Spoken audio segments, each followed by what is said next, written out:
Ahí ya estamos grabando. Bueno, Hola, hola Andrea. qué bien. Bueno, estuvimos ayer conversando sobre el archivo de León y la cantidad de material y fotografías que hace años que no veía y que como me están pidiendo testimonios, recuerdos, estuve revisando.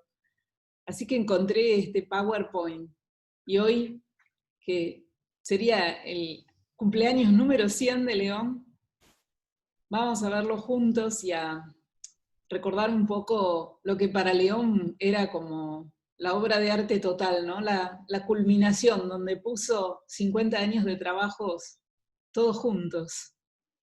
Muchas gracias Andrea por la invitación. La verdad es que uno puede ver el día de hoy la cantidad de posteos, la cantidad de gente que recuerda a León y qué mejor modo de recordarlo que revisando su obra, recorriendo nuevamente todas las investigaciones que León promovió, que vos realizaste cuando se realizó la retrospectiva en el 2004. Y yo creo que es un excelente modo de aprovechar a festejar estos 100 años de su nacimiento, hoy 3 de septiembre en esta ocasión. Así que nada, aprovechamos y compartimos este PowerPoint para hacer un recorrido sobre algunos puntos de los tantos que permite la obra de León, una obra tan compleja, tan extensa, para que vayamos conversando, recorriendo estas imágenes, volviéndolas a ver, como vos bien decías, después de tanto tiempo, para, para poder para poder compartirlas con todos los que quieran ver este video en las redes sociales. Sí, súper, súper estimulante y además, bueno, ayer conversábamos que yo conocí a León en 1992, fue la primera vez que nos encontramos y vos no lo conociste personalmente. Y eso es muy lindo, ¿no? Pensar que después del trabajo de León, después del trabajo que algunos investigadores hicimos junto con León, hay otros investigadores que tienen interés en seguir investigando una obra descomunal, ¿no? Inmensa. Así Todavía, que bueno, todavía sí, recuerdo es el día de hoy que fue en el año 2014, me acuerdo, estábamos trabajando juntos para Dixit, para en aquel momento era la exposición Cuando empieza el arte contemporáneo, y era el último día de exposición, ya cerraba la feria, era el contexto de Arte Va, y vos me dijiste, ¿te interesaría trabajar en un proyecto que se está realizando sobre palabras ajenas? Un proyecto que dirigía en ese momento Ruth Esteves y Miguel López y demás. Y yo dije sí, como diciendo, bueno, encantado, es un proyecto que va a tener un principio y un fin, es una exposición en el 2017 con una muestra y demás. Pero la verdad es que ese encuentro y esa propuesta abrió una cantidad de investigaciones, una cantidad de trabajos que la verdad es que, nada, los sigo todavía disfrutando. Es tan lindo volver sobre la obra de León y todavía encontrar nuevas perspectivas, encontrar nuevos abordajes y demás. Pero todavía recuerdo ese momento, esa presentación que vos me hiciste, como diciendo, ¿tenés ganas de trabajar sobre palabras ajenas? Y la verdad es que abrió un mundo absolutamente inesperado, pero al mismo tiempo fascinante. sí, claro, obviamente. Y para quien, bueno, se metió con la obra de León para tratar de entenderla, sabe que no es sencillo, ¿no? Entonces, bueno, tanto vos como Andrea Wine, Ruth Esteves en su momento también, eh, es como que dan una tranquilidad saber que hay otras personas que se involucran con una obra que no se puede simplificar en lo que son generalmente los hitos comunes, ¿no? De la obra de León, como, bueno, el avión, Carta a un general, hay como lugares recurrentes, y es una obra que no se puede simplificar para nada eh, en dos o tres obras.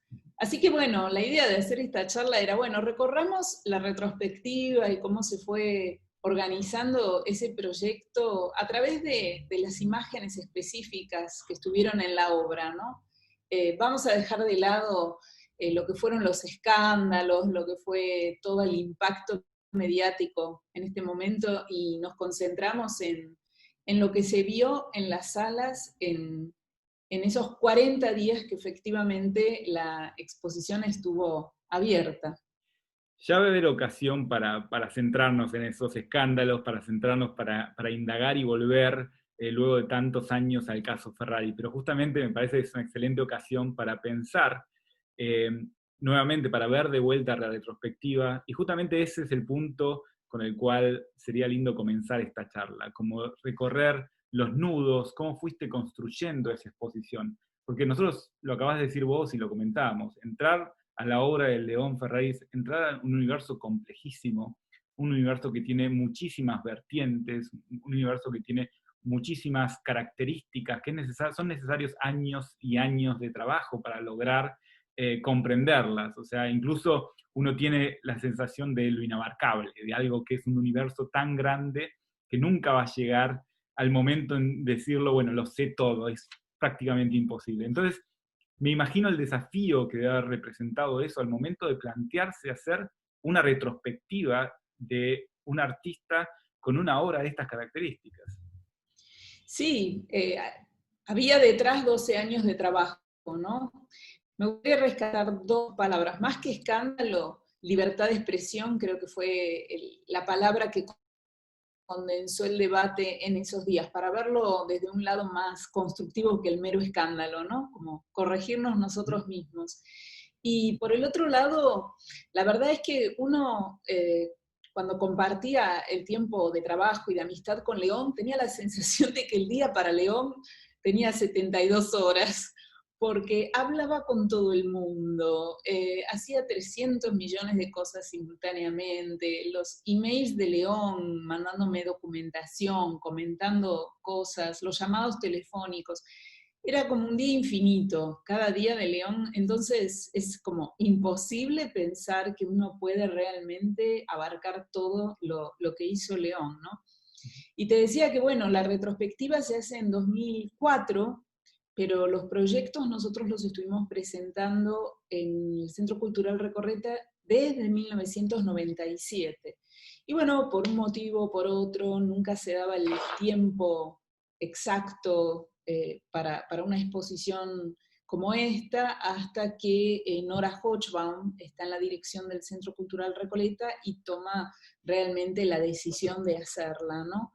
Y, y bueno, y un equipo increíble, el de Recoleta, con Erika Rubinstein, los nombres que recuerdo ahora, ¿no? Pero la verdad es que es increíble la cantidad de personas que se comprometieron profesionalmente y afectivamente con la exposición. Y Andrea Wine, que estaba también era estudiante en la Facultad de Filosofía y Letras y empezó a trabajar en Recoleta, después empezó a trabajar ya con el archivo Ferrari, ¿no? Vamos a hablar un poco del archivo, que en verdad el archivo comienza también con la organización de los materiales para la retrospectiva. Digo, León tenía su propio archivo, ¿no? Que era, como él me decía siempre, pero mira que está bien, duró 50 años. O sea, y yo decía, bueno, no, tantas cajas y papeles, lo que empezamos a hacer fue a colocar en carpetas colgantes todo lo que encontrábamos de cada año específico, ¿no? Entonces, bueno, 1961, y ahí las fotos que íbamos encontrando, los materiales que íbamos encontrando, que en ocasiones estaban separados. Y bueno, ahí empezó el archivo, y que hoy en día es ya una institución que llevan adelante las Además, nietas, ese ¿no? archivo Todos los permitió, nietos. exacto, ese archivo no solamente permitió, obviamente, la exposición, sino también el catálogo, no, con textos críticos fabulosos, pero también con la cronología, que es de una ayuda fundamental para cualquier trabajo, cualquier escrito que se realice sobre León. Es el día de hoy que yo consulto todo el tiempo la bibliografía. Es ese documento que tenés abierto al momento de que estás escribiendo cualquier otra cosa de León, porque es lo que te permite, es como un mapa en un universo muy extenso, digamos. Es como un mapa de recorrido como para poder ver dónde estaba León, qué estaba realizando, qué cosas estaba escribiendo y demás. Sobre todo porque él tiene, y quizás ya con esto nos metemos en el PowerPoint, porque tiene que ver justamente con los espacios que construiste en ese espacio, en el espacio de exhibición, que él es como que en los 60 como que plantea fuertemente, esto lo decís vos, como que plantea muchos de los tópicos que después va a desarrollar a lo largo de toda su vida. Entonces, es una forma donde la cronología también nos ayuda a plantear esos vínculos entre las distintas producciones que pueden ir de los 60, luego puede estar en Brasil en los 80, o en la Argentina cuando regresa al país luego de su exilio, digamos.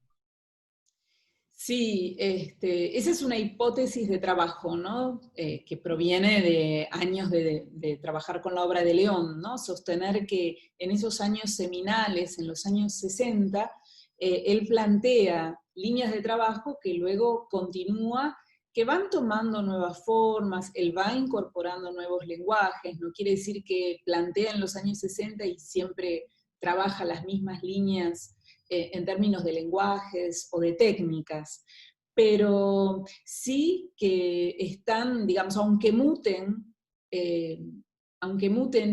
es decir, León no reemplazaba, sino que sumaba. Ujú. Entonces, en los dibujos que él empieza en los años 60 los continúa hasta el final, ¿no?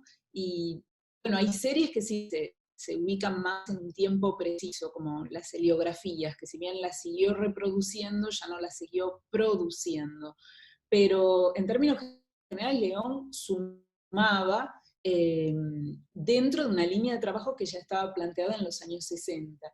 Y esa cronología sí, es producto de 12 años de trabajo. No hubiese podido jamás hacer esa cronología en un año, por ejemplo, porque es producto de leer, bueno, lo que estaba disponible en ese momento, porque León tenía cajas en distintos lugares, no es que se accedía en ese momento a todo. De hecho, al final de la investigación aparecieron los cuadernos de los años 70.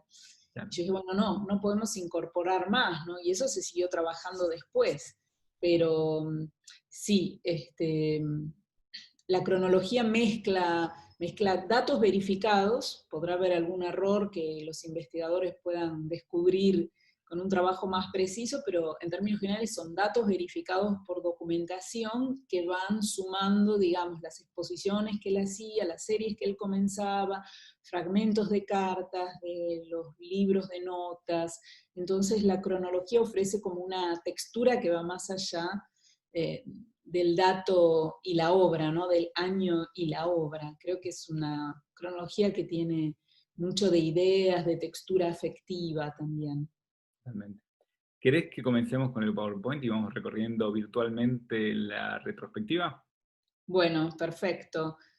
Tengo que decir que hay imágenes acá que creo que nunca las compartí, que nunca las compartí con nadie. Bueno, esta era la entrada, ¿no? Que estaba colocado el título así antes de ingresar. Si se ve ahí el segundo plano es donde hemos colocado una biografía en imágenes, Ujú. donde a través de distintos cuadraditos con fotografías íbamos contando de una manera muy simple la biografía de León, ¿no? Era como la idea de que el público entraba, accedía a esa biografía, pero al mismo tiempo ya tenía la imagen de los momentos en los que León había comenzado distintas series de trabajo. Y esta es una imagen. ¿Vos ves completa la pantalla, Agustín? Estamos viendo bien la pantalla completa, sí. Ah, porque yo te veo a vos y me veo a mí, digo, bueno, voy a cerrarnos para que yo pueda también ver con más detalle. El Este es público el igual, plano a la izquierda, ¿sí? no, el público igual va a vernos a nosotros en chiquito, pero va a ver la pantalla grande. Ah, y se ve completo el plano, ¿no? El Se de la ve derecha. se ve completo. Bueno, a la izquierda está el plano que yo recibí de Recoleta, ¿no? Ujú. Tenía una pared que está aquí apenas dibujada. No sé si ven el cursor, ¿se ve el cursor? Sí, se ve el cursor. Bueno, estaba apenas dibujada. Esta era una pared que había quedado de la exposición de Liliana Porter, curada por Inés Katzenstein. Ujú. Y era una pared muy alta, mucho más alta que las que generalmente se construyen para dividir el espacio. Así que decidimos dejarla porque era magnífica para colocar, digamos, ahí delante de esa pared el avión.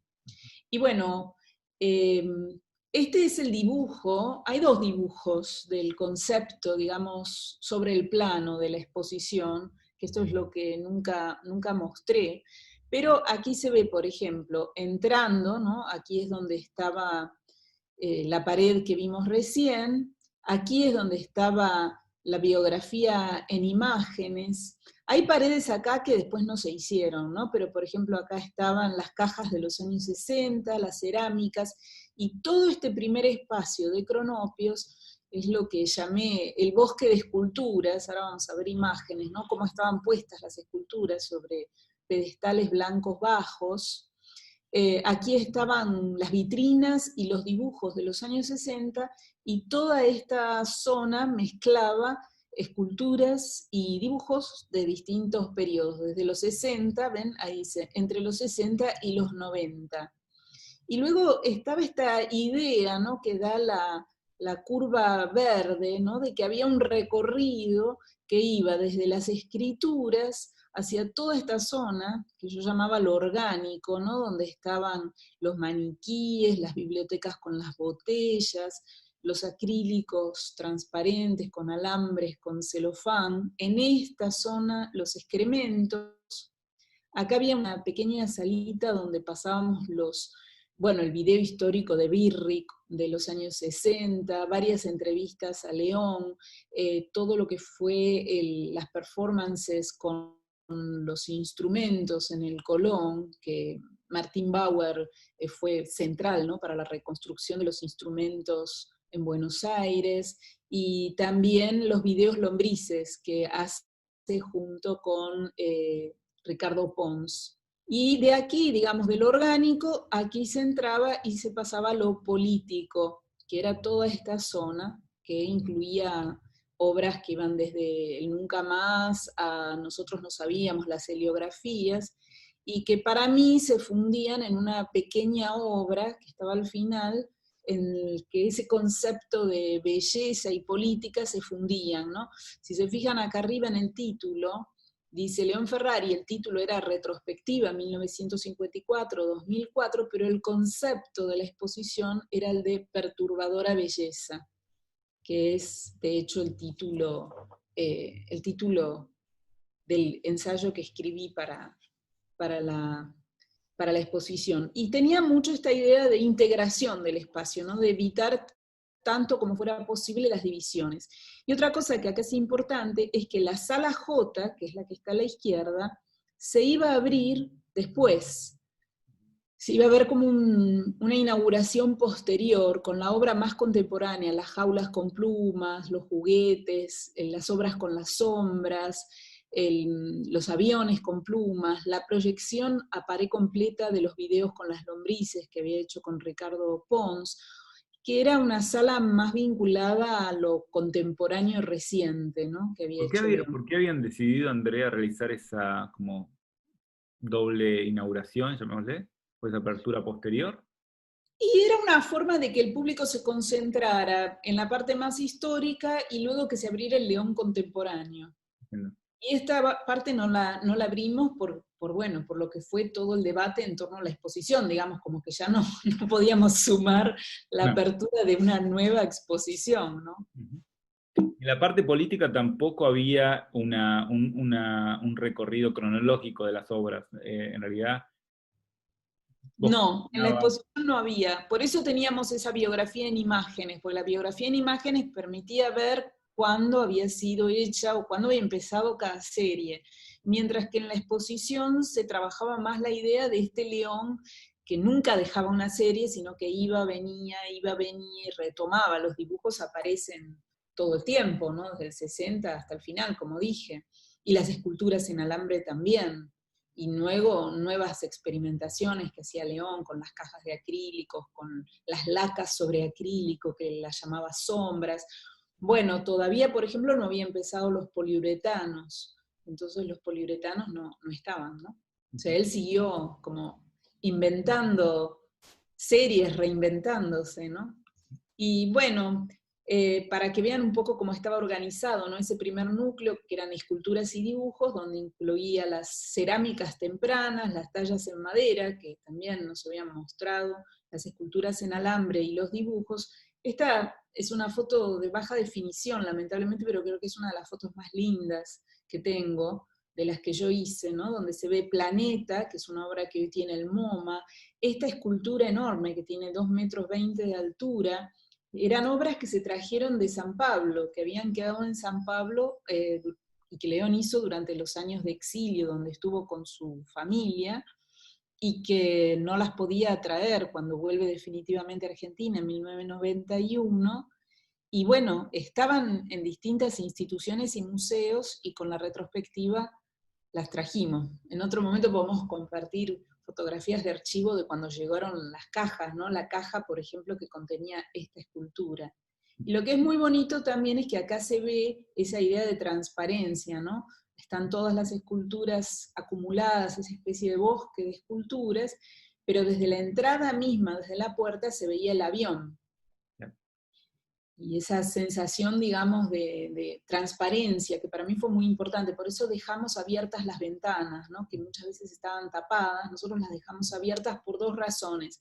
En primer lugar, para dejar que la luz natural jugara sobre las obras, y luego porque había obras con canarios, con pajaritos, para que tuvieran luz natural, ¿no?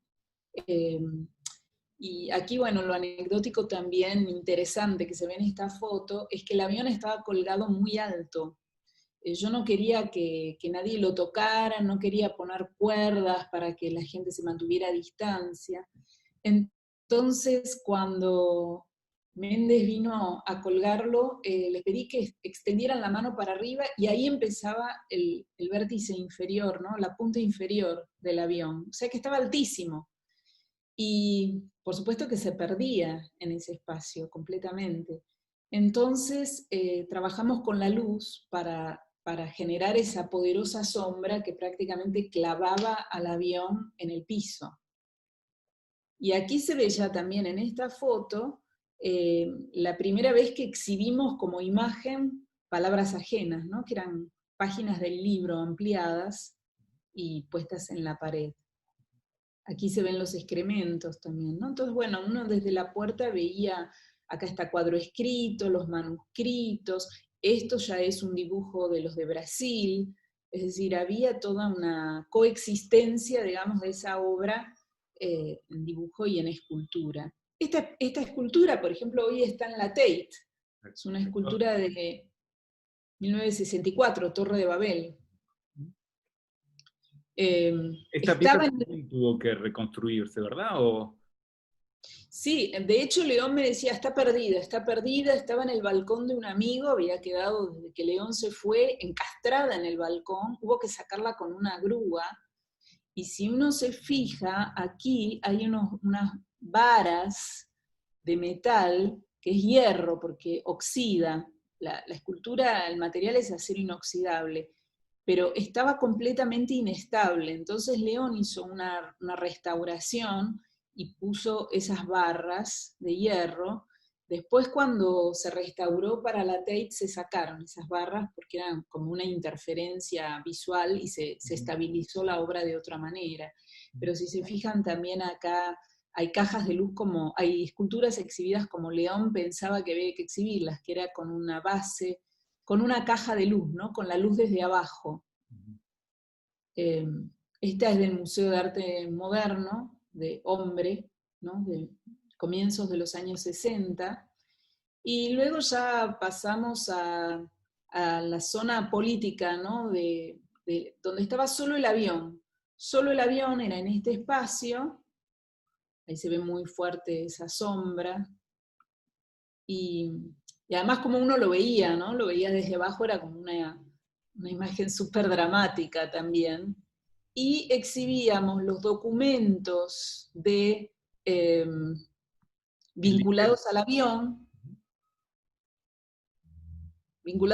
por ejemplo, esta imagen es la caja que desató el debate de la crítica en el 65, porque en verdad el avión se colgó en el Di Tella, pero se sacó antes de la inauguración. Eso es algo que no recordaba mucho, ¿no? Cuando empezamos toda la investigación a comienzos de los años 90, bueno, pues, pudimos ver que el avión en verdad no se había exhibido nunca. Y acá se ve de nuevo, ¿no? La caja de luz con los documentos y la reproducción de esas 4 páginas de palabras ajenas. Y estos son los videos con lombrices de León. De nuevo estaba esa idea, ¿no? Del anclaje histórico, del momento histórico, de la pieza, de su archivo, del campo, digamos, de obras que había hecho ahí entre el 65 y 67, pero al mismo tiempo, como desde esos años, desde el presente, desde el 2003, 2004, él seguía trabajando esa relación entre arte y política. Para los que quieren verlos con mayor detalle, esos videos están disponibles en el Vimeo de Ricardo Pons. Casablanca, están ahí, se pueden ver. Sí, sí, fue un extraordinario trabajo de dos artistas juntos, ¿no? Pons y León, con el concepto de la obra de León y la fabulosa cámara de Pons. Todas las fotos reconstruyen muy bien cómo cada uno de los espacios en realidad de algún modo estaba contaminado por los otros, contaminado en el buen sentido, que se podían ver como entre las paredes, entre los paneles, como no solamente cómo seguía la exposición, sino también los vínculos con obras que estaban en otros ejes en el espacio. Sí, sí, por ejemplo, este es un texto de dos capas, que era como el tránsito, es una escritura, y era el tránsito a la zona más política de la exposición, y desde acá se veía también eh, la jaula con los pajaritos, ¿no? Que estaban haciendo su performance. Esta es una fotografía ya sacada de noche, por eso no hay tanta luz en este momento. Pero sí, y eso es algo que para mí en el montaje siempre es fundamental, ¿no? No soy muy partidaria de interferir con colores las paredes de una exposición, prefiero que las obras se expresen desde sus propias posibilidades, desde su fuerza, y también eh, jugar o dar lugar a la interacción entre las obras, ¿no? A la división estricta, sino al ángulo visual, que vos desde una zona temática podés ver otras. Eso es algo que me interesa siempre poderosamente, no encerrar a las obras en un cuartito, sino buscar que se logre una percepción de las relaciones entre las obras, ¿no? También, que no son cosas separadas. Ocurre también justamente con las obras de León, como en la Torre de Babel, por ejemplo. Uno puede ir a hacer el recorrido hacia sus trabajos vinculados hacia, bueno, los escritos bíblicos, etcétera, incluso las palabras ajenas en términos de la Torre de Babel también como una construcción desde una pluralidad de voces también. Pero también uno puede ir a las obras de líneas, digamos, o sea, uno puede irse hacia distintas partes de los ejes que están planteados en la exposición, digamos. Es una obra que dispara muchos caminos, muchos recorridos de interpretación. Sí, sí, porque en Torre de Babel esta idea de lo colectivo, él en los manuscritos dice que la torre para él, digamos que es una escultura, un objeto, pero que él la imaginaba realizada por muchos, Margarita Paxa, Pablo Suárez, y de alguna manera esa idea de obra colectiva es lo que también está en palabras ajenas, ¿no? Aunque lamentablemente no son las obras de los artistas y las artistas los que participan en ese diálogo imaginario, sino las voces del lado oscuro de la historia, ¿no?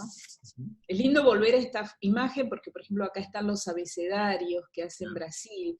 Estas son esculturas de Brasil de los años 70, en tanto esta es de los años 60, ¿no? Y los dibujos también, este es un dibujo de ahí de comienzos, fines de los 90, comienzos del 2000, y este es del 64. Entonces, bueno, esa coexistencia se daba con mucha fuerza, ¿no? En la exposición.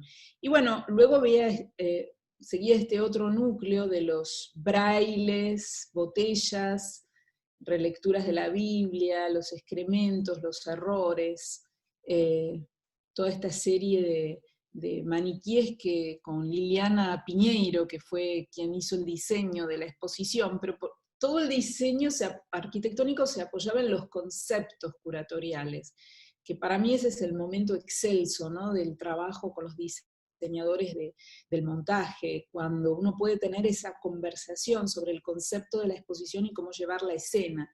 Y ella diseñó esta especie era como un dispositivo semicircular que parecía que estos maniquíes estaban desfilando, ¿no?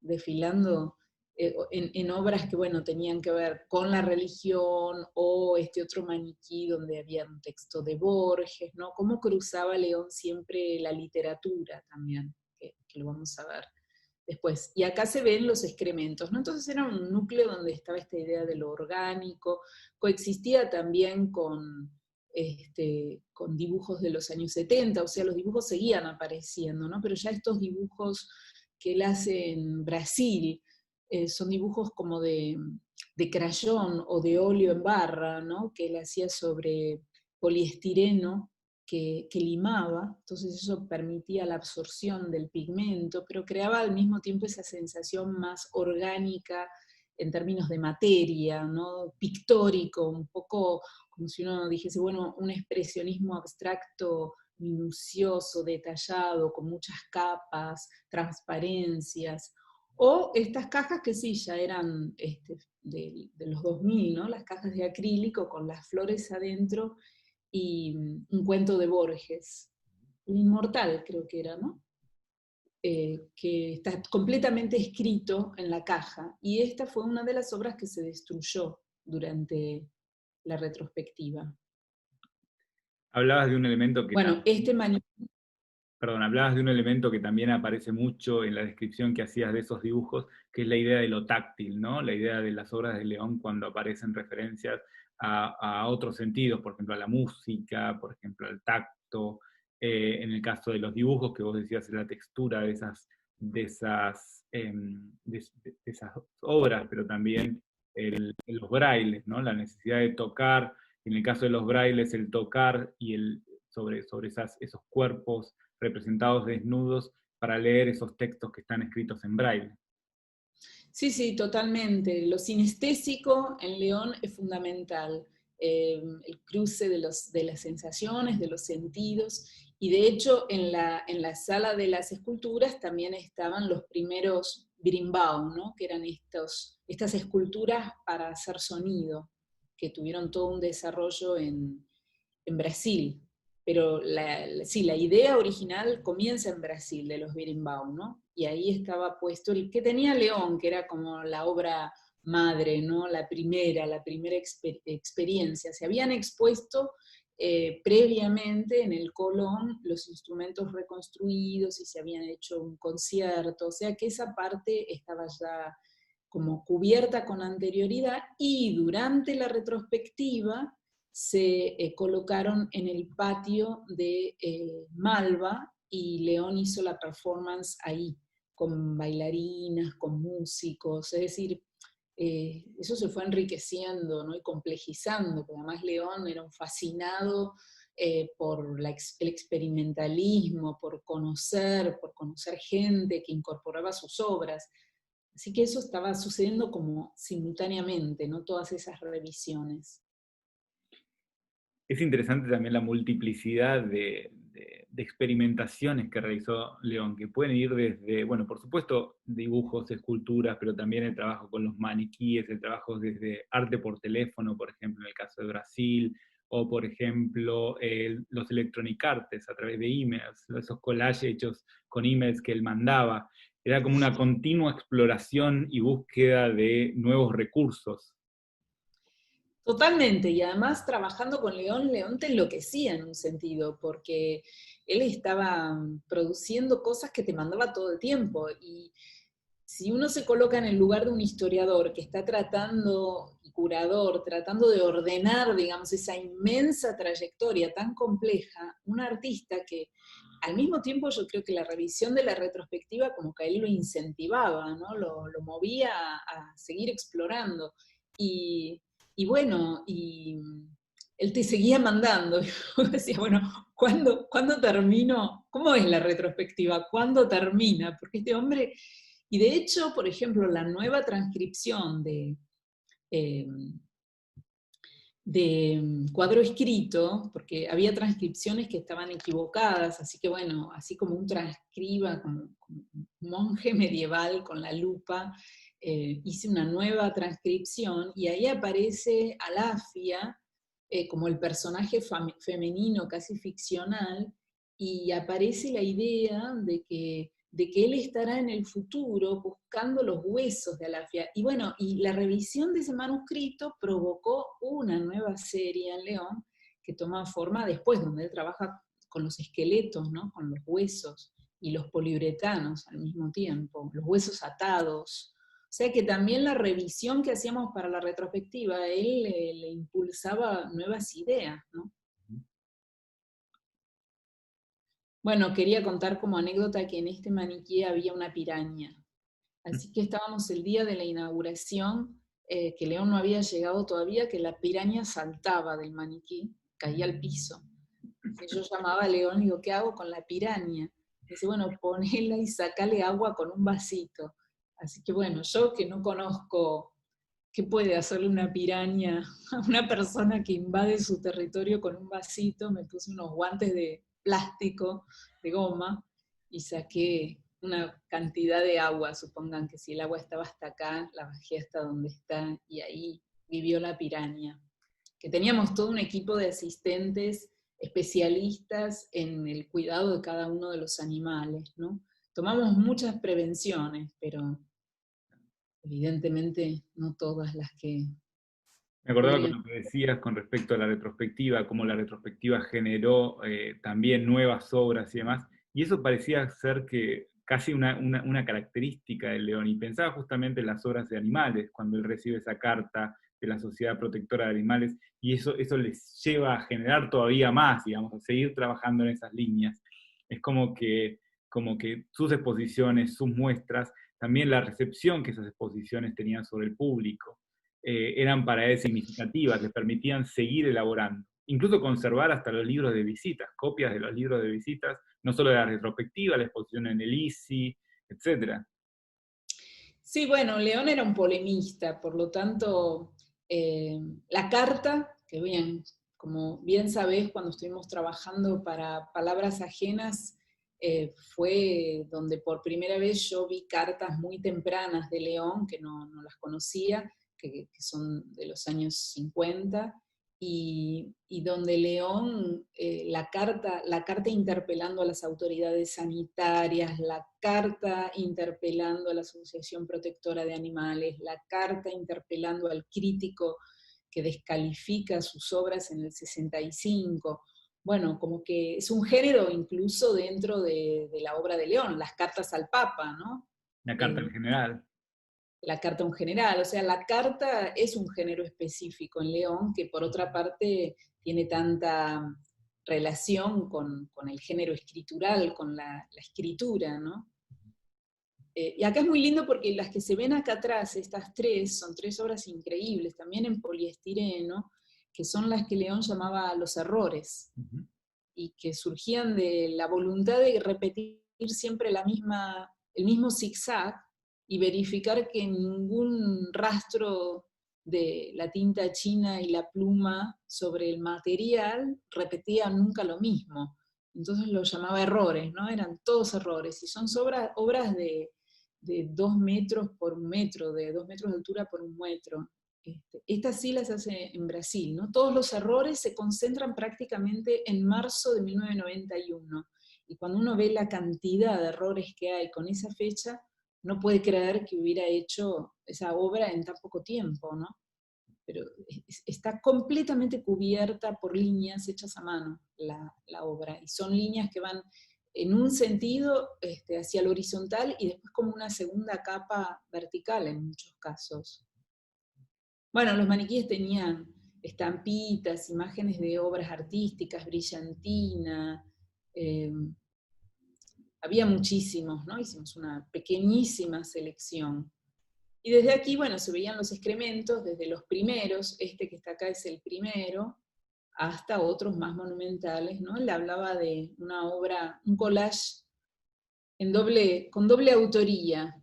Miguel Ángel, que estaba puesto debajo de la jaula, y los canarios, que iban haciendo la obra conjuntamente a medida que pasaba el tiempo y defecaban. ¿Qué quería decir León con esto? Bueno, esto siempre se interpreta como una irreverencia, pero en verdad lo que él hacía era expresar una opinión sobre esa idea de un juicio final en el que se dividiría entre los bienaventurados y quienes iban al infierno, digamos, los pecadores, ¿no? Y que él cuestionaba profundamente. Él decía que era muy triste pensar que personas que nosotros podíamos querer, familiares, podían estar destinados, de acuerdo al dogma, al tormento eterno, ¿no? Y por eso él luchaba por los derechos humanos en el más allá. O sea que respecto de la historia del arte, sí, lo que León decía era que le sorprendía que los expertos e historiadores del arte expresaran su deslumbramiento frente a las pinturas de Miguel Ángel en la Capilla Sixtina y no repararan en lo que esas pinturas representaban, ¿no? Es decir, en los tormentos que se representaban en esas pinturas. A él le conmovía eso y le parecía que el tema y la maestría, digamos, y la artisticidad tenían que seguir un camino conjunto, ¿no? Bueno, ahí está la gallina, donde vos me recién hablabas de eso, ¿no? De la gallina y ahora la carta que él manda a la Sociedad Protectora de Animales. Esta obra se expone, si no me equivoco, en el 89 por primera vez. Se llamaba Justicia y era, bueno, pensemos que era la época de,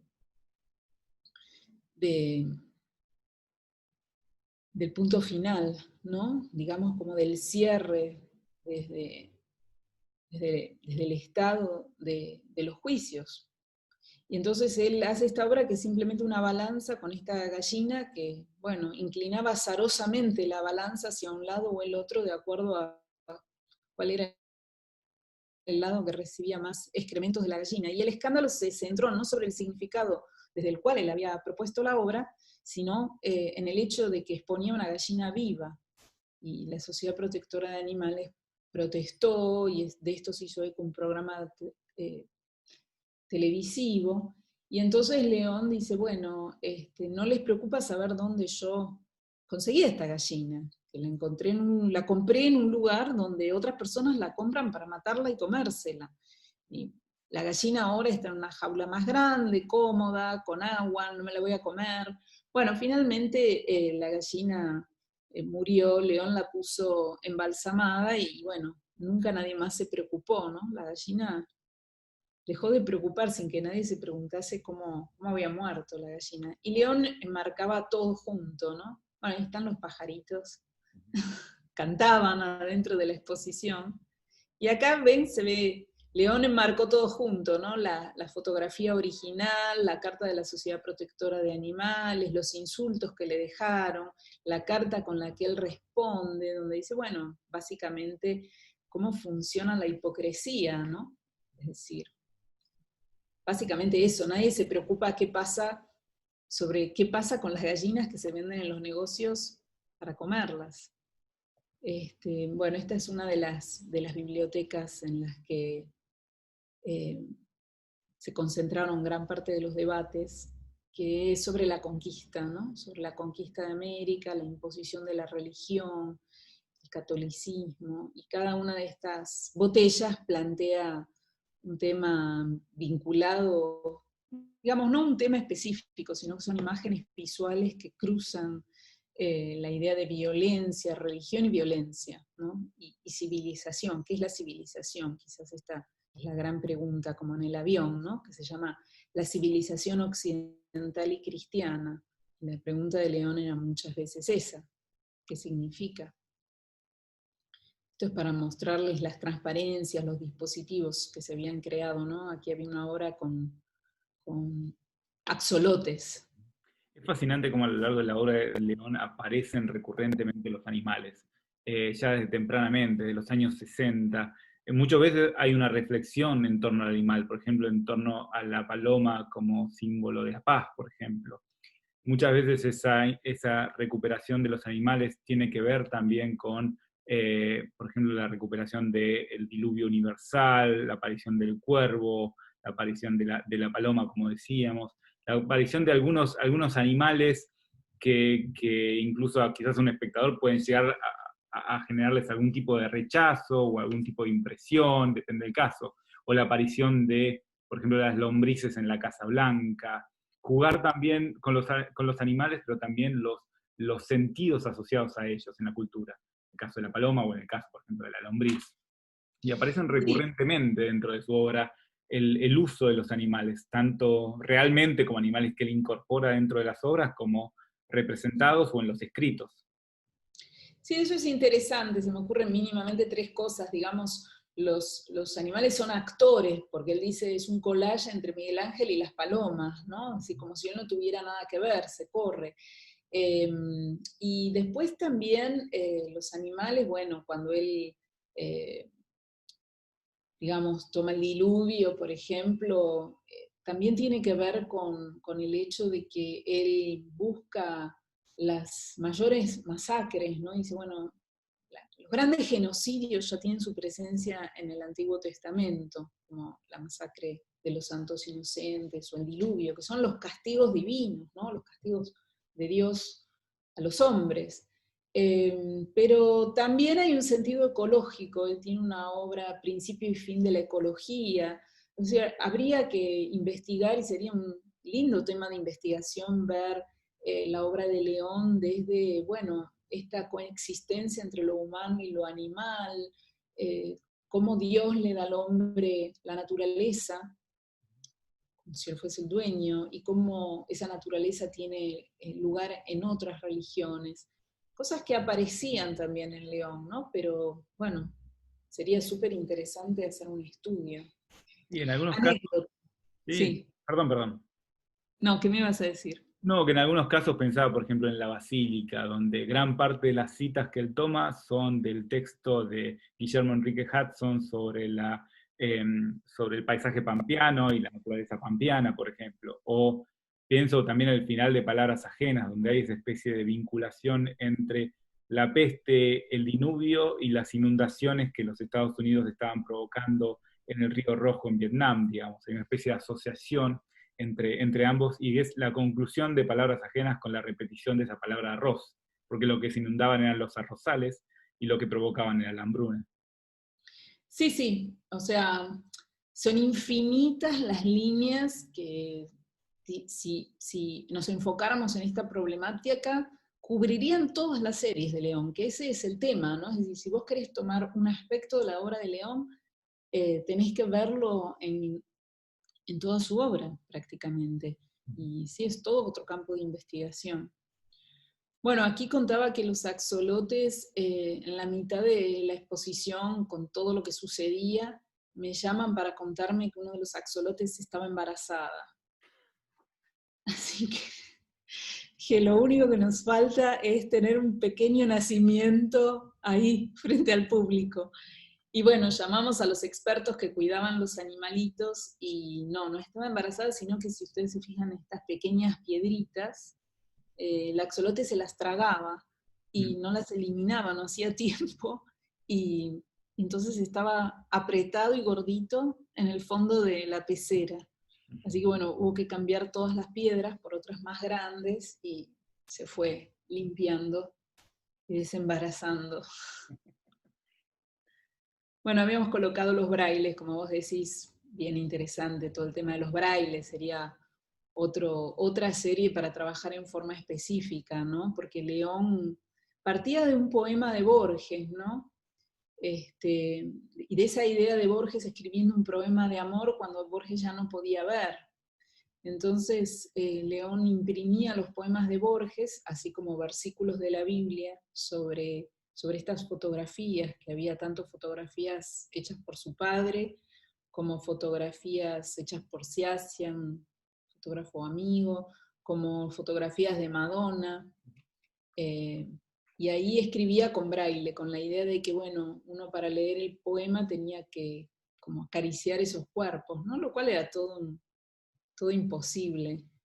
Tuvimos muchas conversaciones sobre cómo dejar esas obras que, bueno, si se dejaban para tocar, simplemente se arruinaban. Y para mí era importante la conservación también. No en términos particulares, esta conversación tenía que ver con la retrospectiva, sino con el momento en el que él empieza a hacer los brailes. En un momento los empezó a cubrir con laca, con un barniz para que no se dañaran y se pudieran tocar, pero entonces ese barniz se volvía amarillo, entonces se generaba una capa de pinceladas amarillas que alteraban el concepto visual de la obra. Y bueno, finalmente decidió ponerles el vidrio y remitir a la operación conceptual que la obra ponía en escena, ¿no? Ese poema de amor escrito para un ciego sobre una imagen que el ciego no podía ver, pero podía leer el problema, el poema, digamos, este cruce de sensaciones, de los sentidos que estaban invocados de distintas formas, ¿no? Esa idea esa referencia a los sentidos y esa referencia en realidad a Borges es absolutamente interesante porque lo que ocurre también en estas obras es que hay una tensión entre los sentidos, no es solamente una obra sinestésica, sino en el sentido de que si uno pone la mano sobre estos brailes, probablemente no va a poder ver la imagen que está debajo, y aquel que puede ver probablemente no sepa cómo leer estos brailes, y aquel que puede leer estos brailes probablemente no pueda ver, que sepa leer el braille no pueda ver la imagen. Entonces hay también como una relación compleja, llamémosle, entre el tacto y la mirada en este caso, digamos, que plantea unas relaciones entre los sentidos, como aquel Borges que escribía poemas de amor cuando no podía ver. Exactamente, la paradoja de los sentidos, podríamos decir, invocada o puesta en escena desde un texto que podía ser poético, como podía ser religioso, ¿no? También con todo el poder poético que tiene también, que tienen los versículos de la Biblia, ¿no? Entonces esta coexistencia es permanente, por eso yo creo que es imposible separar una parte de otra de León, porque en lo más aparentemente poético y abstracto está latente la cuestión política y viceversa, ¿no? Cuando él articula la problemática política con más evidencia, también hay una articulación poética que es lo que él trabajaba para lograr mayor eficacia del mensaje, ¿no? Bueno, ahí pasábamos luego a esta parte de poder y política, donde teníamos estos carteles, ¿no? Que fueron de alguna manera los que resguardaron a la exposición. Es decir, quien entraba a esta exposición sabía que había obras sensibles en esta parte de la exposición y que entraba bajo su responsabilidad. Y esto es importante porque es lo que hace a lo específico del arte, ¿no?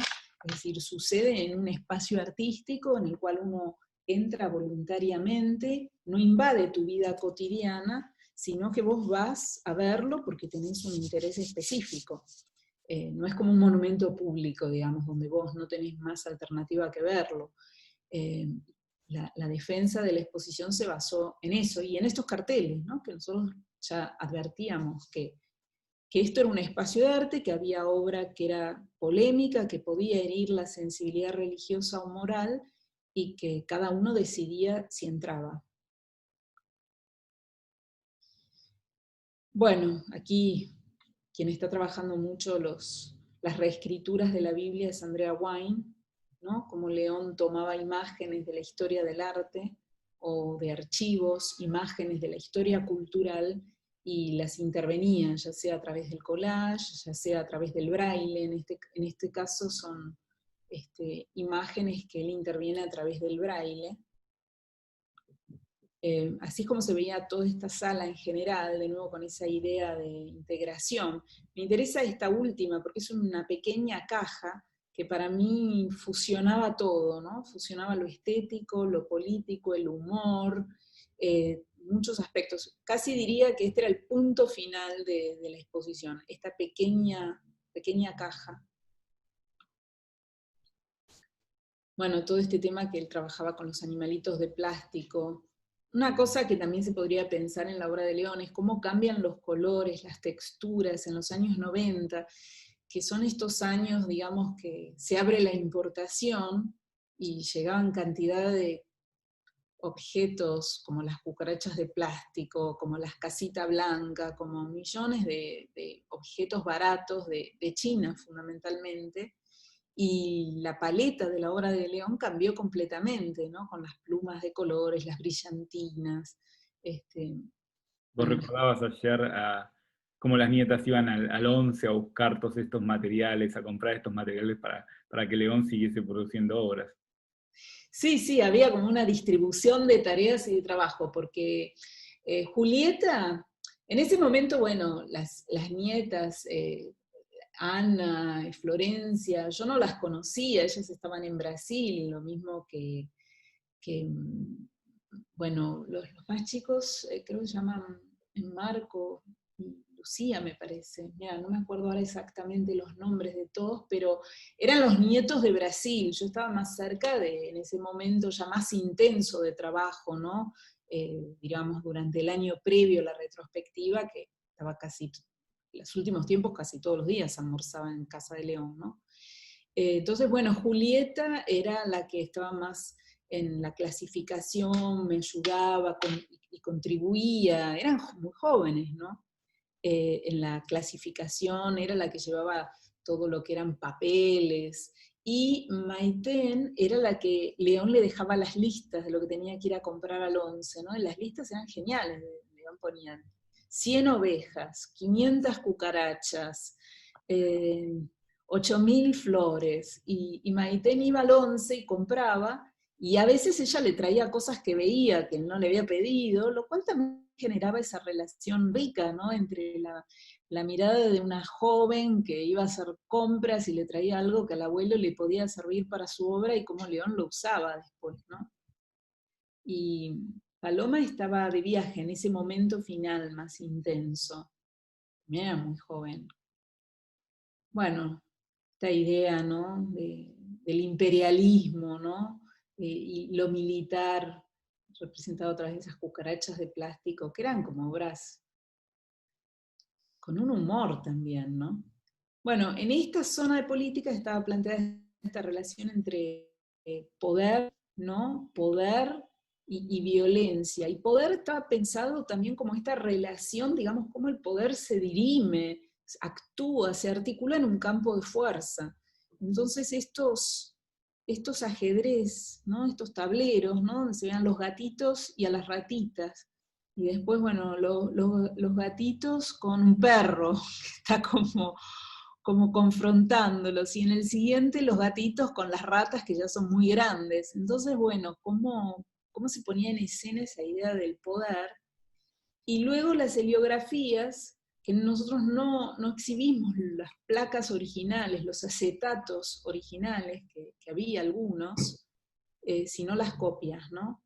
Y también para mí era importante que fueran copias dobladas, porque estas eran las copias que León mandaba por correo, por lo tanto son un ejemplo de arte postal mural, porque digamos, iban dobladas en el sobre y después se abrían y eran estas grandes obras. Entonces para mí el doblez era muy importante, y en esa idea del pliegue y del doblez también subyacente en el concepto curatorial estaba para mí toda la reflexión sobre el pliegue y el doblez que había desarrollado Nelly Richard en Chile, en relación con la obra de Eugenio Dittborn, que también eran murales postales, ¿no? Muy distintos. Y que los exhibimos así, con estas grampas de oficina, eh, sin cajas, sin vidrio, sin nada, ¿no? Simplemente colgando y de una manera muy orgánica, no tienen mucha línea de montaje. Este montaje lo hicimos después nuevamente en el Carrillo Gil, más dinámico todavía, cuando estaba de curadora del Carrillo Gil, Ruth Esteves.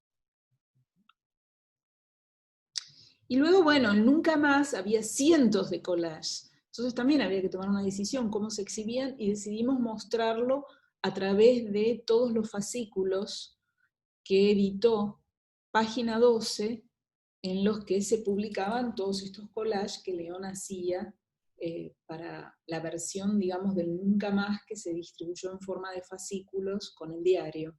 Entonces también introducíamos esa idea, digamos, de la llegada a lo público, que para León era tan fundamental, ¿no? Cómo incidir en los públicos, cómo incidir en el lector, en el público masivo, más allá del mundo del arte, mucho más allá del mundo del arte. Y también nosotros no sabíamos que también, creo que se expuso por primera vez en la retrospectiva, que son estas páginas donde León entre abril, mayo de 1976 y noviembre de 1976, antes de salir en ese exilio tremendo, ¿no? Porque la salida de la Argentina fue tremenda, y bueno, esos años fueron tremendos. Aunque León siempre me decía, si alguna vez te tenés que irte por el exilio, andate a Brasil. En Brasil el exilio es un poco menos triste, hay más alegría. Y bueno, él pegaba estas noticias sobre los cuerpos que aparecían en distintas partes de la ciudad y del país, no solo de la ciudad. Es De fundamental, es fundamental lo que remarcaste de las fechas, digamos. Específicamente que él la realiza después del golpe de Estado y antes de irse al exilio. Es decir, imaginemos o hagamos un ejercicio de imaginación de lo que debe haber sido solamente tener esos papeles, guardar esos papeles, hacer esos recortes y hacer estos collages. Sí, y yo no sé en qué momento los fue pegando. Mirá, eso es algo que creo que nunca le pregunté, si él los pegaba inmediatamente a medida que los cortaba o los pegó ya en Brasil. Yo sé que él había hecho una recopilación simultánea sobre la responsabilidad, digamos, el conocimiento, el grado de involucramiento de la iglesia, y los mandó por correo y se perdieron. O sea, creo que él los mandó de Buenos Aires a alguien por correo en Brasil y se perdieron. Pero estos, yo no sé si él los pegó en ese momento, en los 70, se ve claramente que es un papel muy delgado, un papel común, un papel oficio, ¿no? Y que él le pega y va creando una serie de siglas, ¿no? LN es la nación, eh, está O de la opinión, BH, que es el Buenos Aires Herald, donde muchas veces se informaban más cosas que las que se informaban en otros diarios en esos años, ¿no? Entonces, bueno, cuando termina la dictadura y empieza a tomar visibilidad pública lo que había sucedido, ¿no? Es decir, lo que todos sabíamos, pero que empieza a tomar la escena pública y aparece, digamos, como esta respuesta, nosotros no sabíamos. León denomina esta recopilación, que la empieza a publicar en fotocopias, armaba como anillados, y la titula así, nosotros no sabíamos. Esto era muy confrontativa, ¿no? El título, porque esto él no lo había sacado de un archivo secreto, lo había recortado de los diarios que todos podían leer. Es una operación que él lleva adelante ya en el 68 con Tucumán Arde, ¿no? El trabajar sobre los artículos periodísticos yuxtapuestos, y como yuxtapuestos, ese principio del montaje, del collage, generan un nuevo sentido, un estallido del sentido. Estaban montados sobre una mesa inclinada, y esto también tiene un poco que ver con mi incomodidad con las exposiciones que tienen un exceso de archivo, cuando el archivo, digamos, se vuelve imposible de leer porque las condiciones físicas no te lo permiten, ¿no? Una mesa horizontal te permite ver algunas cosas, pero si uno se quiere tomar el tiempo, se quiere involucrar, es muy difícil en la visualidad que te propone una exposición acceder a tanto texto. Si bien no estaban, son más de 100 las páginas y no estaban todas, eran algunas, pero estaban puestas en una mesa inclinada y unos banquitos donde uno se podía sentar y, digamos, no se tenía que agachar, sino que estaban más cerca del lector, es decir, se imaginaba al espectador como un lector en este caso. Otra cosa que es importante de la retrospectiva es que ninguno de los textos que están colocados en las paredes es texto curatorial.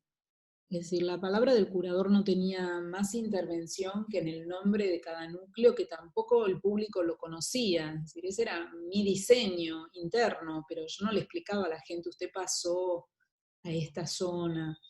Estos eran todos textos de León. Todos los textos de Pared eran citas de textos de León.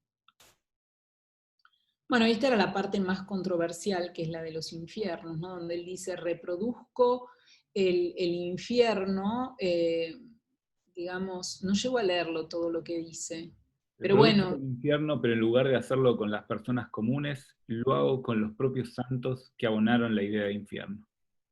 bueno, estas son frases de León, ¿no? Es decir, estos objetos irreverentes no hacían más que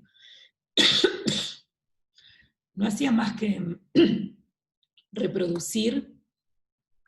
Jugando justamente también con esta referencia al poder de los ajedrezes que veíamos antes con las cartas y los animales, ahora son todas estas figuras que me imagino también enviando a una de sus nietas a ir a comprar a las santerías para poder realizar estas obras. Sí, esto no sé si lo compraba Maite, no lo compraba el propio León. No sé si León se privaría de entrar a las santerías a comprar todas estas cosas. Me lo imagino ahí este, eligiendo. Y también, bueno, Eshu, digamos, él mezclaba santos de otras religiones. Pero esto es lo que es importante, y nosotros para que fuera claro, aunque por supuesto no se entendió, nosotros colocábamos los collages pintados por el Giotto, por los grandes artistas detrás, como para que se viera, que, por ejemplo, que esta imagen de las personas en un caldero, que León de alguna manera reproducía con la sartén donde metía a los santos, no era más que esta idea de León, ¿no? Decía, el reproduzco los tormentos que se imaginan para las personas con los santos que abonaron las ideas del infierno. O sea, la idea de León no era la burla, la idea era, bueno, fíjense qué horror, ¿no? Qué espanto, y lo hago con estos elementos que introducen el humor, como el humor en León siempre tuvo ese sentido también de, bueno, de la risa, porque sí, porque era una persona alegre y se reía todo el tiempo, y era muy gracioso conversar con él, pero al mismo tiempo la risa como un detonante de la conciencia, ¿no? La risa también es como el shock, es la risa nerviosa también, es la risa del conocimiento. Eh, Aquí uno podría pensar en el libro sobre la risa de Burukua, ¿no? Cómo la risa ocupa un lugar también en la historia de la cultura, de las emociones humanas que producen afectos y conocimiento. Bueno, esta obra para mí era increíble. Estas obras, ninguna de estas obras estaba expuesta por primera vez. Todas las obras de la exposición habían sido exhibidas. Y esto yo lo hacía porque, bueno, había analizado el impacto de la prensa, eh, había habido controversias, pero obviamente nunca como esta. O sea, uno puede pensar que en un arte polémico, crítico, haya un nivel de controversia, pero un nivel de controversia que se pueda elaborar. Bueno, lo que pasó con la retrospectiva es que no se pudo elaborar lo que pasó, ¿no? Fue un salto. Pero, por ejemplo, esta imagen donde León corta la cabeza del Cristo de yeso y la pone al lado, ¿no? Con los ángeles del Apocalipsis detrás, es tremenda. Y yo lo vi por primera vez en el ICI, en el Instituto de Cultura Iberoamericana, que fue donde él lo presentó. Me pregunté cómo hiciste, porque digamos, para alguien que creció en una cultura católica y de la imagen es como un salto imposible. Y él me acuerdo que me contestó, me llevó 50 años hacerlo, poder hacerlo, ¿no? Y bueno, y eran formas muy confrontativas contra el infierno y la idea de pecado y de castigo eterno. Y bueno, desde este cuartito, que era un cuartito sí abierto, pero muy pequeño, ya se veían los mimetismos atrás, que eran estas fusiones, ¿no? Entre las imágenes y esos como impresos, ¿no? De tela que remitían a la guerra, o simplemente, como él decía, las cosas lindas, ¿no? Las flores. Y las cajas con las flores, cajas que tenían flores, que tenían cucarachas, que tenían avioncitos de guerra.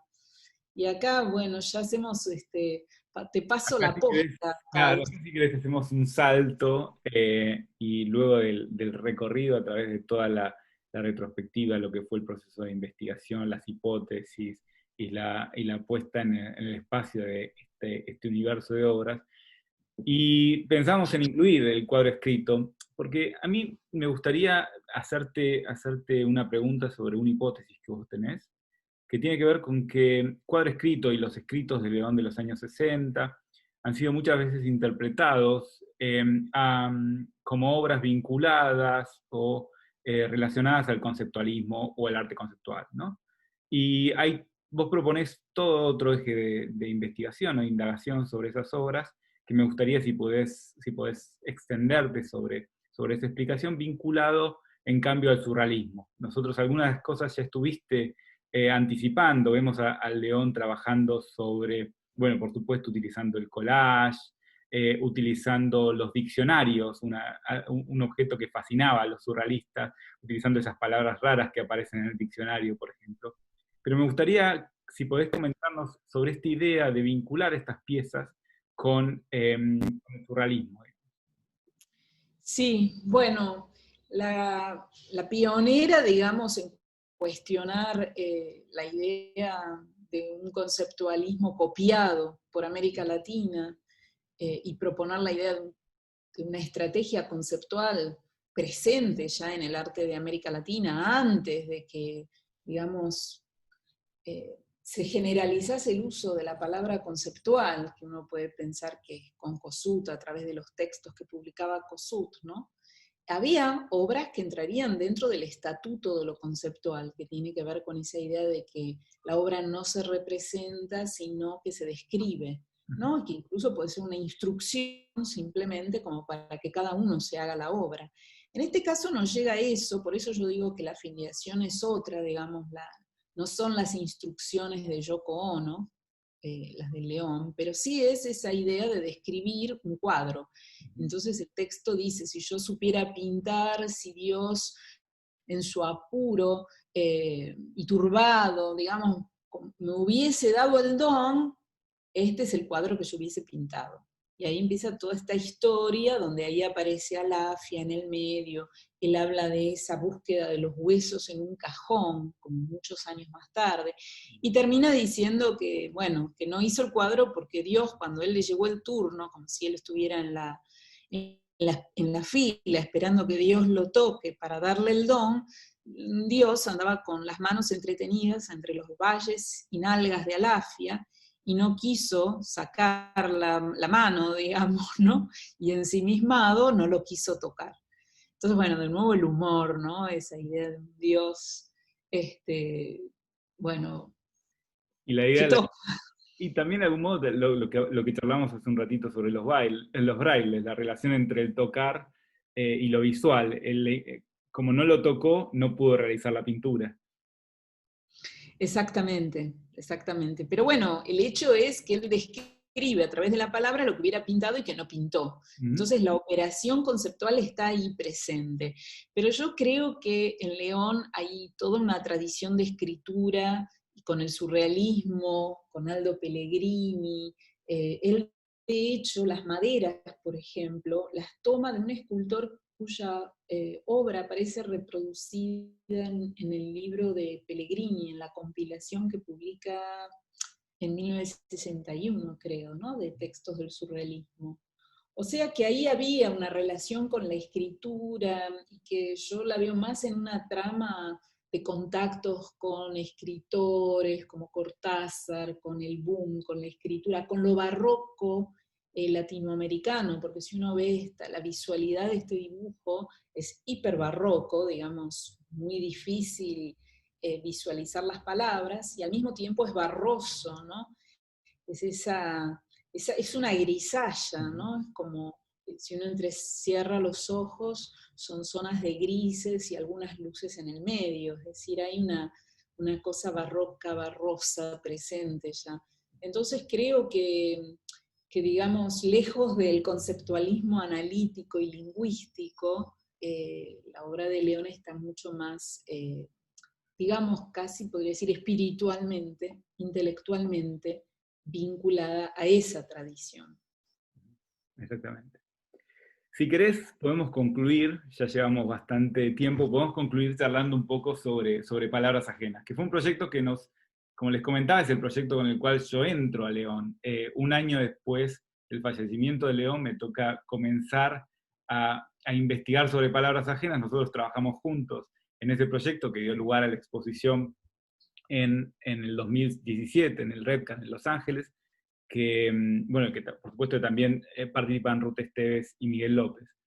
Y me gustaría como concluir hablando un poco de la exposición de palabras ajenas y que conversemos sobre la obra de Palabras Ajenas, porque en toda tu exposición apareció muy claramente la importancia de los trabajos de archivo para realizar eh, la retrospectiva. Es decir, la retrospectiva surge de 12 años trabajando con León, revisando su archivo, recuperando, planteando nuevas lecturas a partir de una relectura de esos documentos que vos pudiste recuperar, que pudiste ordenar, digamos, del archivo de León Ferrari, y obviamente el intercambio que vos tenías con León Ferrari. Y en ese sentido, Palabras Ajenas plantea un nuevo contexto, porque es un contexto donde León ya no tenemos para hacerle las preguntas a León, la infinidad de veces que a mí me habría gustado preguntarle cosas a León sobre palabras ajenas, pero también buscó, digamos, continuar ese legado de trabajos de investigación sobre la obra de León que planteen justamente o que surjan justamente a partir de análisis profundos, detenidos sobre la documentación con la que contamos y obviamente buscar nueva documentación para plantear nuevas lecturas.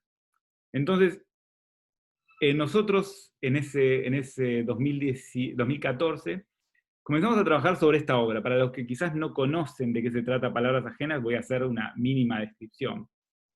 Se trata, algo anticipamos, de un gran diálogo, tiene más de 3.000 citas, de distintos personajes, personajes históricos, pero algunos también personajes tomados de la literatura, los cuales León va tomando frases textuales y va combinando esas frases textuales para organizar este gran diálogo que en la introducción nos dice es un diálogo para ser representado. Fíjense que hay cosas que aparecen, que ya hemos visto que aparecen reiteradamente en la obra de León, la utilización, obviamente hay muchas referencias a los textos en la prensa, hay muchas, hasta el sistema de notación, luego también aparece en el Nosotros no sabíamos. Y no es Sí, casualidad, exacto. claro, y no es casualidad tampoco de que la tapa sea la tapa del avión. Es decir, por lo que sabemos, digamos, León comienza a trabajar fuertemente en palabras. Luego que ha ocurrido en 1965 el suceso del avión, que él quiere exhibir el avión y Romero Brest le pide por favor que retire el avión de la exhibición en el Ditela. Entonces hay como un contexto de, creo que está muy vinculada la historia del avión con la historia de Palabras Ajenas. Son historias casi diría paralelas, tanto en las representaciones, hasta casi te diría en el final, digamos, el momento en que León se va al exilio y guarda en el mismo lugar los papeles de esta cantidad inmensa de recortes que había construido a lo largo del 65, 66 y 67, en el mismo lugar donde él había guardado el avión, según nos cuenta en una entrevista a Fernando García. Pero Y esos no se conservaron, ¿no? Esos papeles. los papeles de Palabras Ajenas no se conservaron, solo tenemos unas fotografías de esos papeles que conservó y que tomó su hijo Pablo, que están puestos en un armario, todos los papeles, son infinidad, imagínense la cantidad de trabajo, de horas, la continuidad de ese trabajo durante tanto tiempo recuperando todas estas citas de distintas fuentes. Y es Para interesante. contarte una cosa, lo ayudaban a traducir Alicia. Alicia lo ayudaba a traducir muchas cosas de otros idiomas también. Y no sé si no estaba Blanca también, la hermana de Alicia. O sea que esta idea de lo colectivo y la empresa familiar, digamos, o el trabajo familiar compartido siempre existía también. Y también hay otro elemento que aparece, que vos mencionabas, bueno, ese interés por cómo influir en el público, cómo generar algo. La cuestión de no solamente la comunicación de una postura o la comunicación de un discurso, sino de la eficacia, de generar algún efecto en ese público. Y me acuerdo una frase que vos también solías referir, que la digo así parafraseando, León dice algo como, bueno, uno hace una exposición y se la censuran al otro día y ya está. En cambio, en un libro, uno puede escribir lo que se le dé la gana, dice en otras palabras León Ferrari, y hacerlo circular por todo el mundo, hacerlo circular por los amigos, hacerlo circular en las librerías, y el libro pasa, digamos. Entonces, en algún punto, Palabras Ajenas iniciado luego de ese suceso de censura, digamos, en el Ditela, tiene que ver justamente con eso, de pensar justamente la efectividad de las palabras y de la circulación de esas palabras, y cómo podía esas palabras generar un efecto. Vos decías muy bien con respecto a los juicios finales, y si querés vemos la siguiente imagen. Vos decías de los juicios finales. Bueno, los juicios finales uno está acostumbrado a ver en esas representaciones de la cultura que nos han acompañado durante toda nuestra vida, escenas horrorosas, digamos. Y en Palabras Ajenas también surge otro de los elementos que da nacimiento a Palabras Ajenas, tiene que ver con esta reiteración de imágenes de la guerra. León conservaba libros con imágenes de la Segunda Guerra Mundial, y conservaba también, o prestaba mucha atención a estas imágenes que estaban circulando sobre la guerra de Vietnam. En una entrevista refiere específicamente a esta imagen, y dice, bueno, esta imagen surge, se publica en la prensa, en la tapa de la prensa, el 28 de marzo de 1965. Fíjense nuevamente la compresión de las fechas, podemos decir. Marzo, en octubre es lo del Ditela, luego comienza a trabajar en Palabras Ajenas, y él dice, estamos viendo en la tapa de un diario nacional una tortura, básicamente. Y el epígrafe que acompaña a esa fotografía, que es un epígrafe que él incorpora dentro de Palabras Ajenas, dice simplemente, 2 infantes de marina del Vietnam del Sur sumergen la cabeza de un prisionero del río en Man Quan al tiempo que proceden al interrogatorio. Y eso también tenía que ver con algo que León prestaba atención, la naturalización de estas imágenes, tanto las imágenes que circulaban o las torturas que circulaban a través de las representaciones, por ejemplo, en las representaciones en la historia del arte, como las imágenes que circulaban en la prensa, fundamentalmente vinculada a, por ejemplo, en este caso, la guerra de Vietnam. Entonces, Palabras Ajenas surge también en ese contexto de pensar estas palabras que viajan, estas palabras que buscan generar un efecto, digamos. Palabras Ajenas se representa en el 68, Leopoldo Mahler hace una representación en Londres, y es interesante porque también, a ver, una de las cosas que aparece en la obra de León tiene que ver con apropiarse de determinados recursos, llamémosle, o formas institucionales. Por ejemplo, no sé, Palabras Ajenas tiene una forma de notación que parece una forma de notación versicular, como si se tratase de una Biblia, digamos, ¿no? Entonces, y en el caso de Palabras Ajenas, la primera representación la hace Leopoldo Mahler en el 68 en Londres, y él hace que los que leen esos documentos sean presentadores oficiales de la BBC. Claro, o sea, imagínense, ser presentador oficial de la BBC es una posición importante, digamos, y él le hizo leer a estos presentadores este gran diálogo. Este gran diálogo va trabajando sobre temas a medida que avanza, puede trabajar sobre la tortura, puede trabajar sobre las inundaciones, puede trabajar sobre la visita al Papa en Nueva York, y les hace leer estos diálogos. Obviamente, en ese caso, en 1968, Leopoldo puede realizar 2 funciones, luego los presentadores dicen, nosotros no vamos a seguir trabajando con eso, y solamente se realizan muy poquitas presentaciones. No tenemos registros. Pero acá sí pudimos recuperar, gracias a 2 figuras que nos ayudaron muchísimo, que son Adriana Banti y Horacio Pauleta, que ellos nos permitieron reconstruir estas imágenes de la representación en 1972, ¿no? Y hablábamos de esa vinculación o esa historia conjunta, llamémosle, entre Palabras Ajenas y el avión. El avión, probablemente este fue el único lugar donde estuvo, llamémosle, públicamente, luego del Ditela y antes del regreso de León. Y esta es una representación que se hace en 1972 y la dirige Pedro Asquini. Pedro Asquini es el que ustedes pueden ver de pie, que está leyendo en ese momento en la representación de este Teatro Larrañaga, que era un teatro, no sé si llamarlo del under, pero sí no era el circuito de teatros oficiales, es de hecho una mutual de boxeo que todavía está en la ciudad de Buenos Aires. Y ahí construyen esta especie de foro esta especie de, estas gradas que reproducen en el escenario las gradas del público, ¿no? Y es interesante porque vos hablabas, cuando hablabas de cuadro escrito, y hablabas de los vínculos, por ejemplo, con la literatura, y es interesante cómo la investigación y la recuperación de todas estas documentaciones nos permiten también abrir hacia otros nuevos caminos de investigación, posibilidades que todavía están abiertas para continuar. Y uno tiene que ver con justamente la vinculación de León con el teatro, a través de palabras ajenas. Uno puede decir, bueno, es una obra que eh, surgió solamente de León, pero hay un contexto de teatro que está trabajando también sobre el teatro documental, con la recuperación de frases o la recuperación de personajes históricos y llevados a escena para enfrentar sucesos contemporáneos, para enfrentar cuestiones que tengan que ver, por ejemplo, en este caso, con la guerra de Vietnam, ¿no?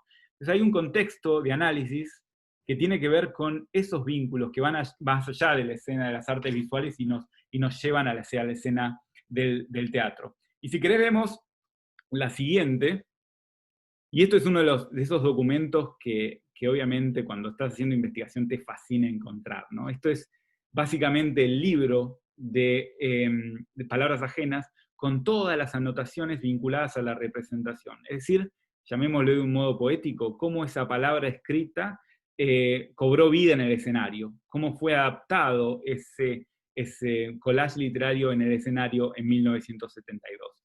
Específicamente, este es el ejemplar que tuvo Ricardo Paoletta, que era uno de los que veíamos en la fotografía, y cómo fue adaptando Pedro Asquini la representación, la escritura de palabras ajenas, este gran diálogo para representarlos en el teatro en La Rañaga. Entonces, ese creo que es todo un camino cuando hablamos de investigación, cuando hablamos de todos estos trabajos de estudios, de plantear hipótesis, de pensar esos vínculos, por ejemplo, con la escena teatral. Ni siquiera sabemos dónde se encontraron Pedro y León, no sabemos si fueron el Tela, no tenemos esa información.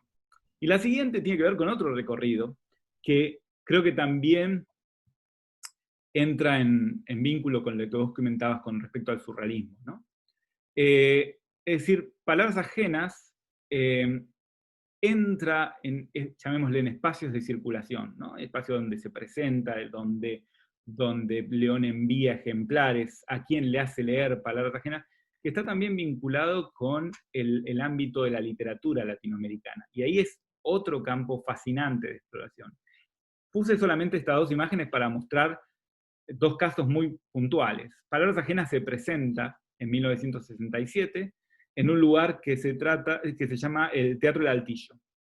En ese teatro en realidad existía una editorial, que es esta editorial, The Angel Press, que era básicamente una editorial vinculada a la literatura, sobre todo publicaban muchos poetas. En este ejemplar de esta revista que se llama Arte y Rebelión, que es un ejemplar único de 1965, publica, por ejemplo, un gran amigo de León y uno de los grandes lectores de palabras ajenas, como es Cortázar.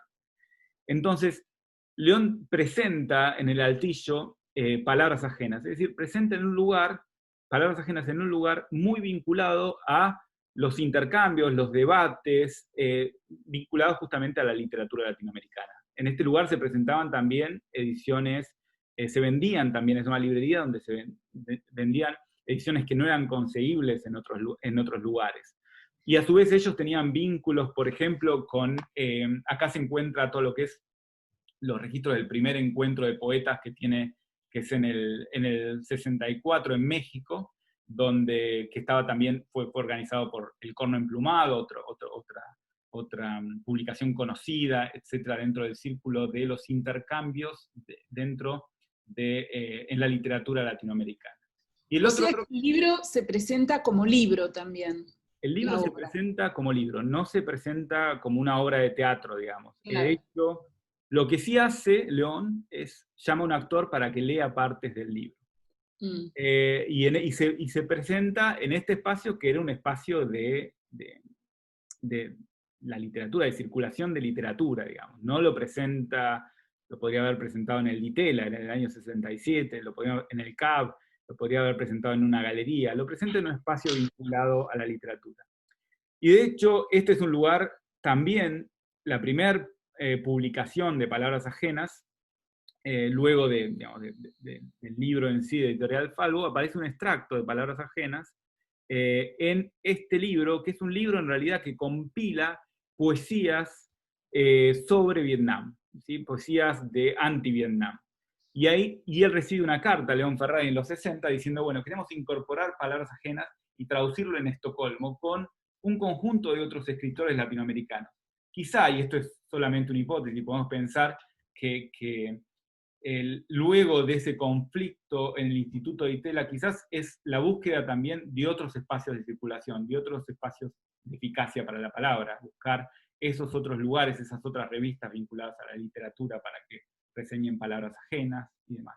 Son todas lecturas que surgen, vamos a la siguiente, que surgen desde la investigación que estuvimos realizando, y creo que también abren la infinidad de entramados posibles que la obra de León permite, la infinidad de relatos, la infinidad de nuevas perspectivas.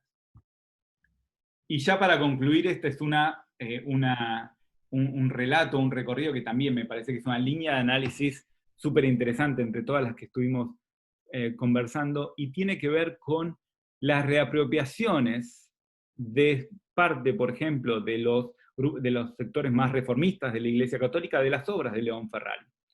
Entonces, por ejemplo, en el caso de Palabras Ajenas, hay una carta fascinante que León recibe, que se conserva en su archivo, de un profesor de un colegio jesuita, que le dice, yo quiero representar Palabras Ajenas en mi colegio.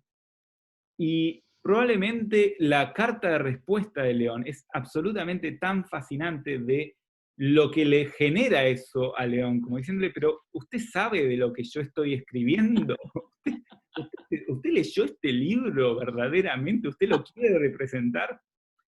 No pudimos encontrar si esa obra, si Palabras Ajenas se representó, esto es año 1968, pero me parece fascinante porque quizás ese sea el primer registro que tenemos de estas reinterpretaciones de la obra de León por parte de los sectores vinculados, por ejemplo, a la teología de la liberación. Y acá hay un caso que me parece que ilustra muy bien ese proceso, que tiene que ver cuando en 1973 se publica el disco de la Misa Criolla, el rock de la Misa Criolla de Ariel Ramírez, y en la tapa tiene el avión, tiene la civilización occidental y cristiana. Y si uno abre, tiene una imagen que ya la vimos en la retrospectiva, la vimos en el juicio final de Miguel Ángel.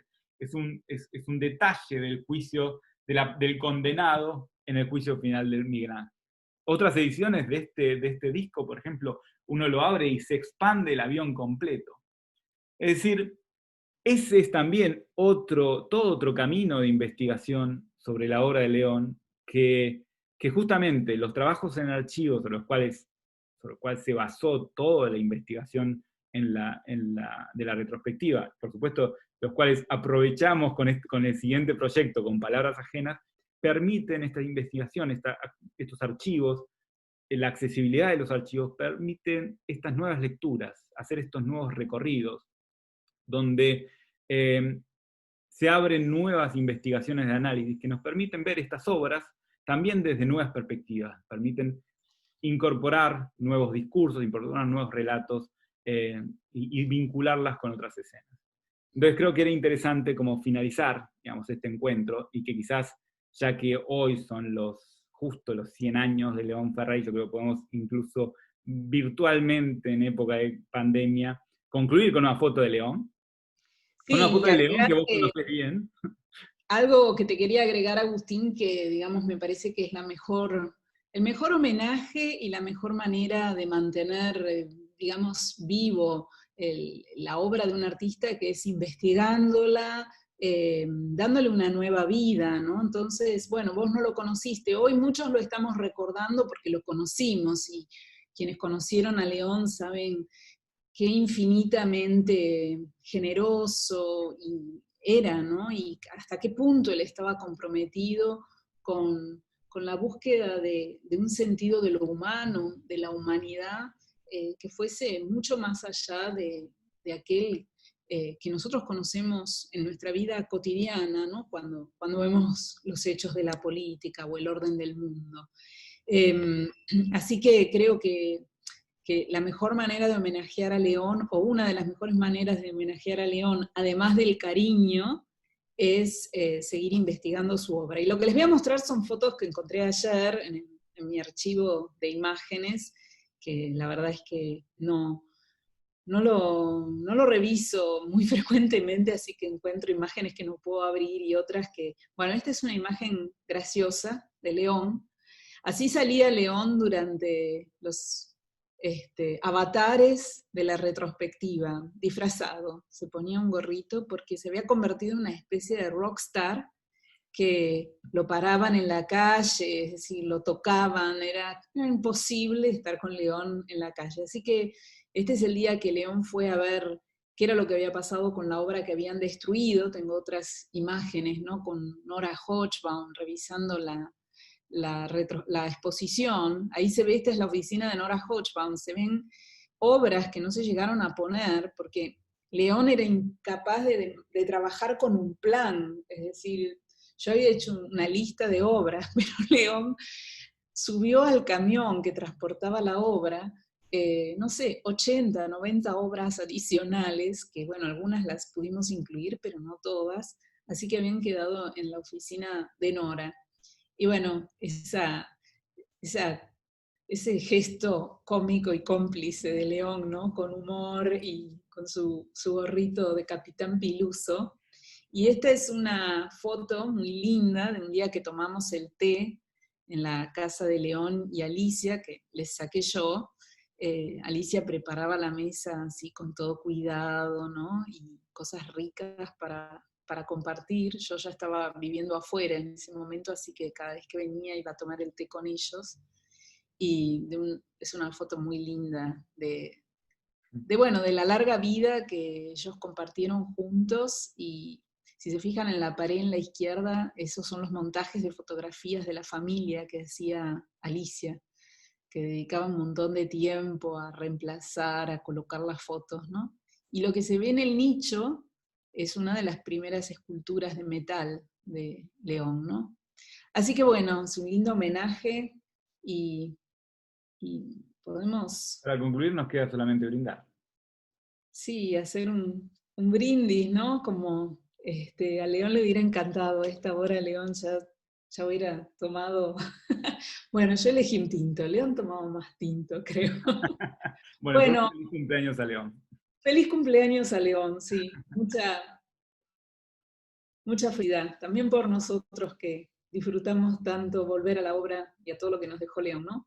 Bueno, y Total. cariños a todos los que fueron parte de la vida de León, la familia, los amigos. Es un momento para celebrar. Chin, chin.